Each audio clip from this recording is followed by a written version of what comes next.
Hello guys. Video tayo guys. Kasi, ayan, nag-lipstick tayo.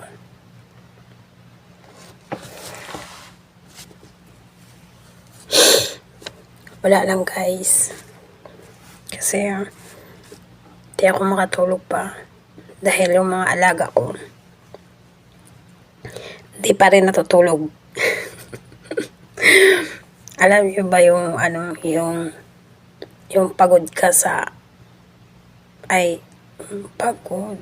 Bakit pagod? Yung hindi ka pagod sa trabaho, pero pagod ka sa mga bata. Tingnan mo yung sigaw-sigaw na yung ate nila. Kasi yung mga bata naglalaro. Nakakapagod guys.